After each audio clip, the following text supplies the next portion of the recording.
Welcome to Creamer Media's Resources Watch, a weekly video roundup of the events and people making and shaping the news in the mining industry. This week, circular economy prompting steel, oil, carbon recovery from end-of-life mine truck tires. Research finds increased efficiency cuts carbon and advances net zero path. And JSE recounts rousing tented tech journey as Southern Palladium turns listing tide. Highest and best use of ultra-large, end-of-life mine truck tires is being brought about by a change to the model in which resources are mined, made into products, and then become waste. So we started looking for a solution. We wanted to have something that would be able to really be used again in another new product in a similar sort of case. So what we use is a process called thermal conversion. Many might know this as pyrolysis, and I think that pyrolysis has been around for a long time, so that's nothing new. But the fact that we are trying to do this on a very large commercial scale with ultra large mining tires is quite unique.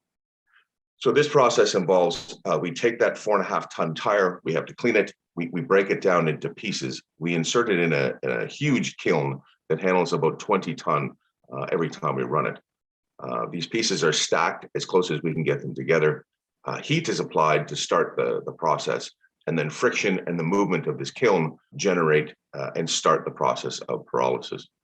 At the end of this process, you get three fundamental things coming out of the tire itself. So you get that high tensile steel that's used in the construct of the tire.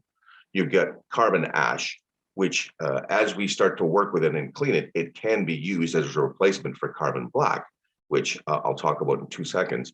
And then, of course, you've got the oil.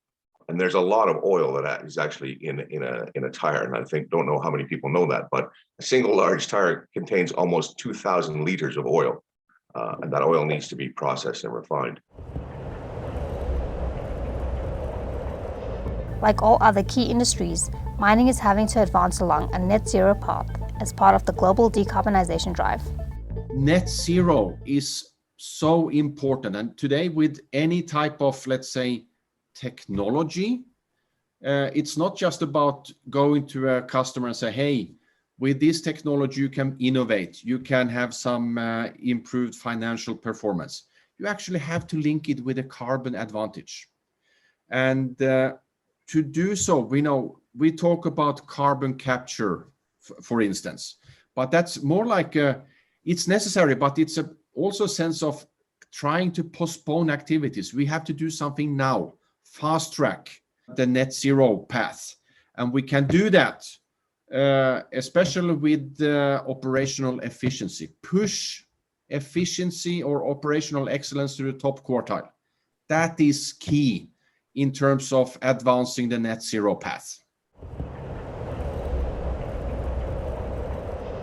The first in-person listing on the Johannesburg Stock Exchange since COVID saw an opening bid of R6.90 a share for Platinum Group Metals company Southern Palladium, which took its place on the JSE's main board as a secondary listing under the SDL code.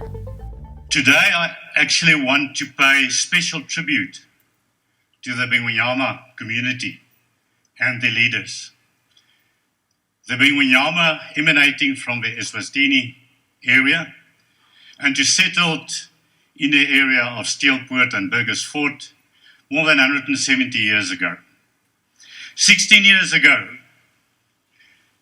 the leaders of the Bingwenyama took a decisive step, and their perseverance and vision is celebrated here today. For mining news as it breaks, stay logged on to miningweekly.com and register for our free daily newsletter.